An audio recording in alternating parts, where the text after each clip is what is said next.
years later, am I still salty that these groups of pickle souls rejected me? Yes, I am. Let's talk about it. I genuinely wish I could bottle up the feeling that I got inside when Brynjolf called me lass for the first time. It is an actual crime that Brynjolf isn't able to be married in Skyrim, and this is why. I want to say that first off, I technically understand the logistical and financial reasons behind why there are so many characters with the same voice in Skyrim, but I wish that there were just like a couple more marriage options that had unique voices and dialogue. I maintain that one of the greatest tragedies of the Thieves Guild questline is that once Brynjolf becomes a nightingale, he puts on a full face mask and refuses to talk to you ever again. So sad. It's also fairly well established that I love a sassy man. Brynjolf, the first conversation you have with him, he negs you. And what can I say? I'm toxic. I do see paternal potential with Brynjolf. He's not naturally maybe the most doting father, but I do think that Sophie and Sissel will be able to win over his heart, and he'll become very protective over them. Now, a downside might be that he might use them for his schemes that would, be a concern of mine as their mother. I don't necessarily want them following us into a life of crime, but I do think Brynjolf would be an A-tier husband, if only for that voice alone. I mean, come on. This is maybe a hot take, but I really wish the player could marry Maven Black-Briar. If you don't know who Maven Black-Briar is, she is the matriarch of the Black-Briar family, who is a very influential, wealthy, and powerful family in Skyrim. They run the Black-Briar meadery. Watch a couple of my other videos if you are wanting more Black-Briar family lore. Maven Black-Briar is probably one of the most universally hated characters in Skyrim, which I think is and isn't deserved. Like I said before, she's kind of the Tamrielic love child of Tony Soprano and Kris Jenner. And I just think marrying Maven would lead to comedic gold. Can you imagine asking her to give you a home-cooked meal?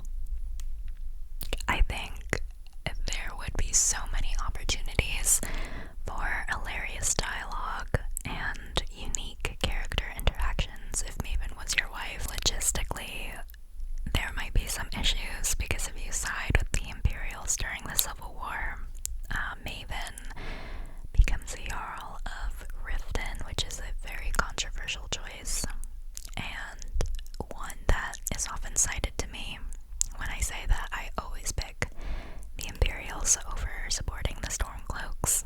Maven's already running Riften. At least with her as Jarl, there is no pretense about it.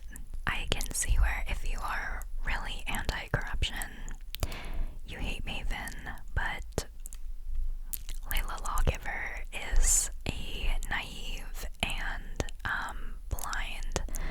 blind-sided Jarl who is not aware of the corruption in her own court. At least with Maven as the Jarl, it's like there's no pretense about it. There's no pretending that government is working for the people. I think there's also some comedic potential for Maven running a store out of your house.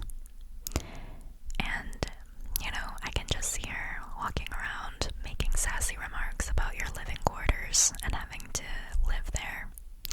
It would be hilarious to make Maven live in Bree's home, even though Bree's home is super cute. Not necessarily the digs that Maven is used to. The next person I think the player should be able to marry is Linley Starsung, who is the ex-fiancée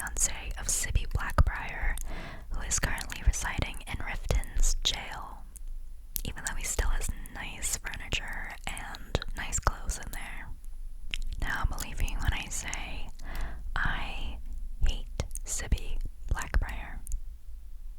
I hate him with a burning passion. When you think about the most hated characters in Skyrim, you think of Nazim and Maven and even Heimskr. Like, Heimskr's just kind of off in his own world. I get he's kind of annoying, but I think the hatred for him is a little bit much. And I know that Sibby's already in jail, but I truly do not believe that this man receives the adequate amount of hatred. So Sibby is in jail because he killed the brother of his ex-fiancée, Sviti. And the reason why he's in jail is not because he murdered somebody, but because by murdering someone, he embarrassed the Black-Briar family. And like I said before, he still has his jail cell decked out. He still is wearing nice clothes and is just a whiny, spoiled brat and a misogynist. And I hate him.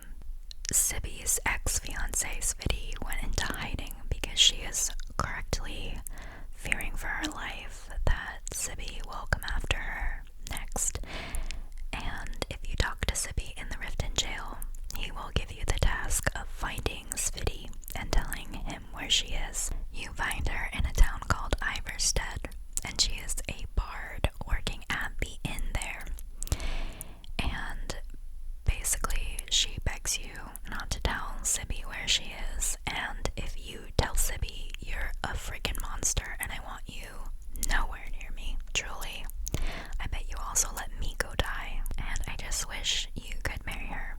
Her new name is Lindley Starsung, which is the most beautiful name ever, and I want to protect her, and I want to make sure Sibby doesn't get his grubby little murderous misogynist paws on her.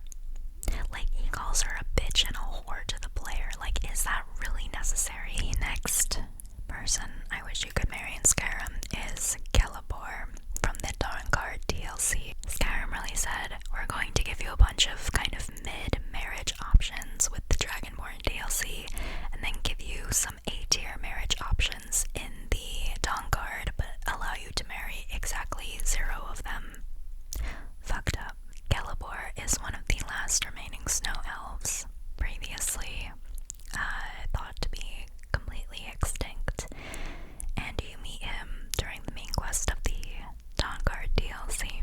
First of all, and completely shallowly, I think he's incredibly handsome.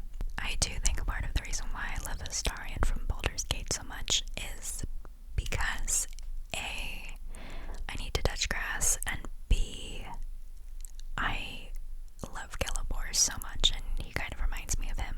I do enjoy his personality. He's very much like noble, good guy vibes.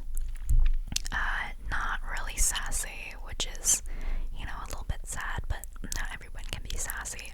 And I think he's really smart and a font of knowledge when it comes to history. And also he believes that the Falmer, who are descended from the original snow elves, corrupted by these like medicinal mushrooms that the dwarves gave them, that they're highly intelligent and will hopefully one day remember the majestic race that they used to be. And I love that optimism. I'm not sure if I believe it because the Falmer are so fucked up. Like, do you remember Frostflow Lighthouse? Disturbing. But I like to think that Gelebor, after the death of his brother, is dedicating his life to trying to, repopulate the snow elven race. I can help him do that.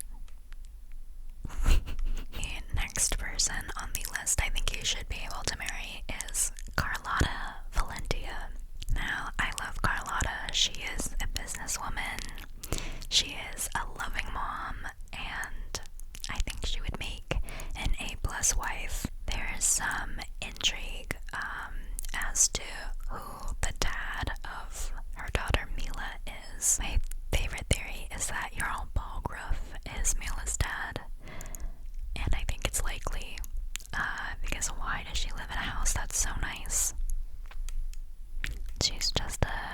a fruit and veggie seller. Is the fruit and veggie business that good? I don't know. She only ever has like 6 cabbages in stock. How does she afford that house? She does mention to you that she's not really interested in any romantic relations with anybody. She's just focused on being a mom, which, first of all, good for you, girl. But second of all, you're the Dragonborn. Like, who's gonna say no to you? I also love beating up Mikael the Bard for her honor. And yeah, I just think that, first of all, she could still be, a working mom. If she marries me, she could expand the purview of her business beyond the Whiterun Hold.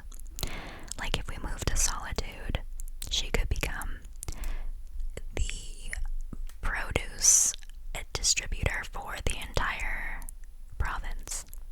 Also, so many marriage candidates come with the worst houses ever. Like, why am I getting, a room with 1 twin bed in the College of Winterhold? Can I marry one person with a nice house? I know I have many houses across all of Skyrim, but it feels very one-sided, and I would like a slightly more equal partnership.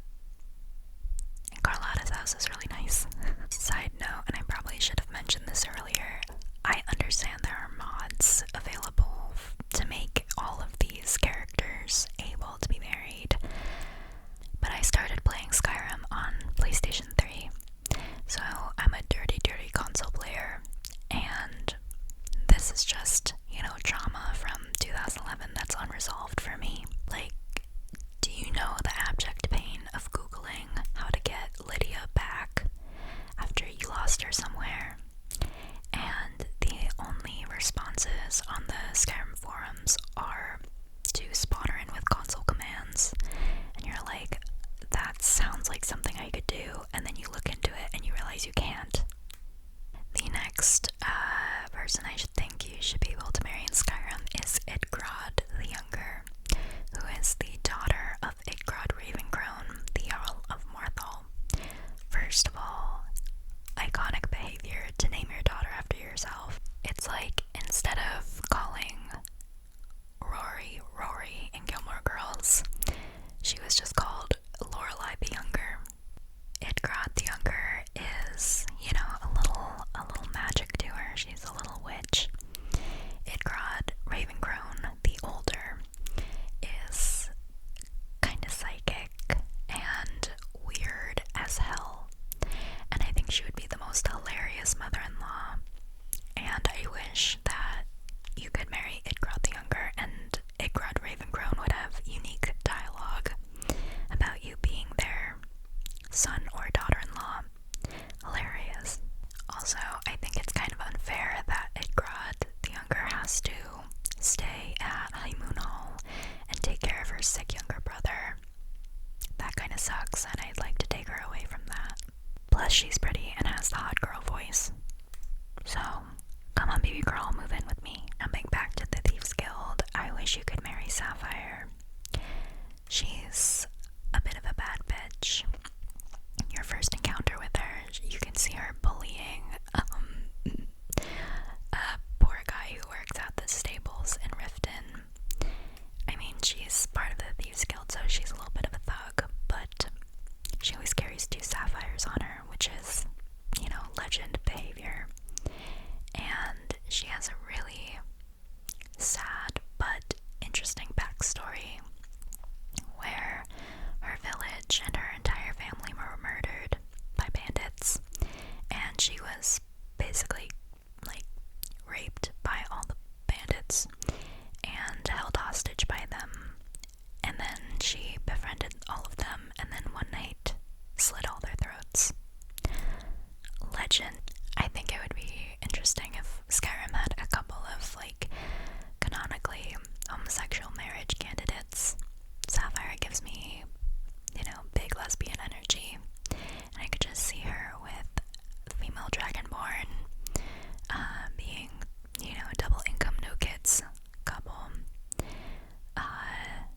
shady business all across Tamriel, and, you know, being very much in love with each other. And I wish that were a reality. Honestly, I wish you could marry Sadia as well and get to the bottom of the truth of In My Time of Need. I know that's one of the most hotly debated quests in Skyrim. Who is telling the truth?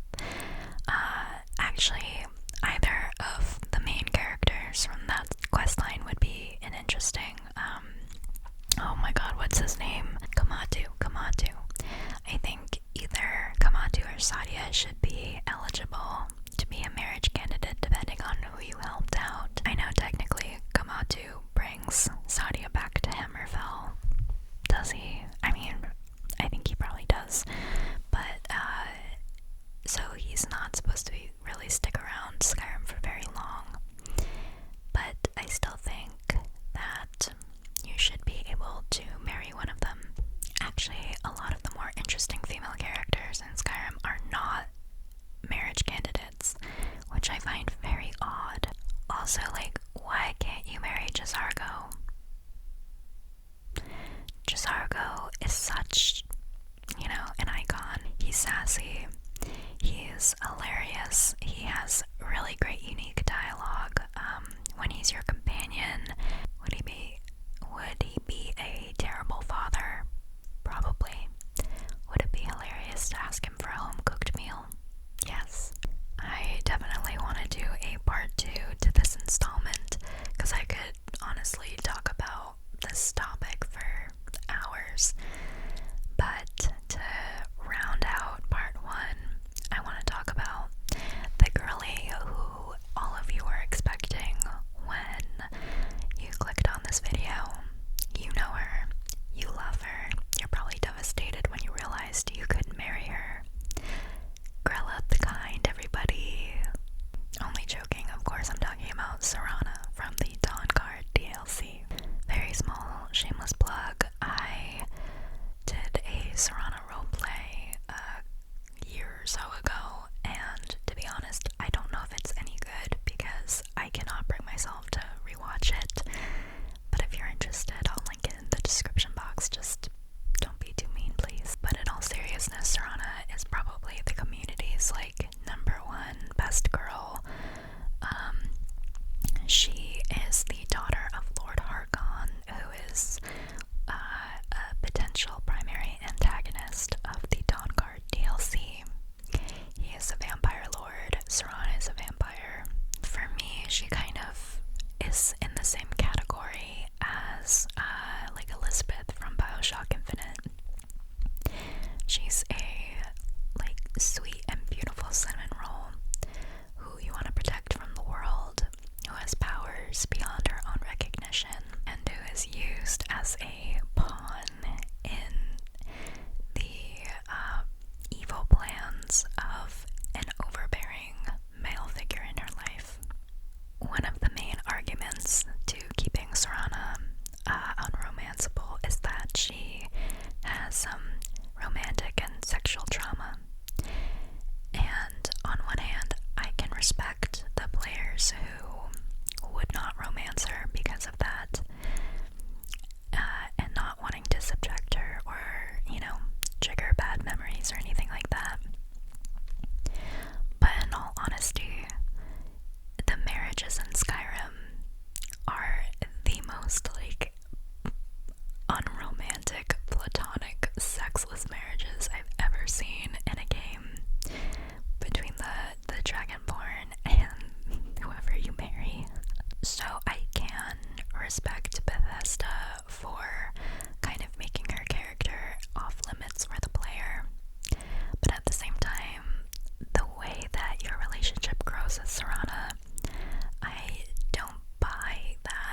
she'll use the smithing station, stuff like that.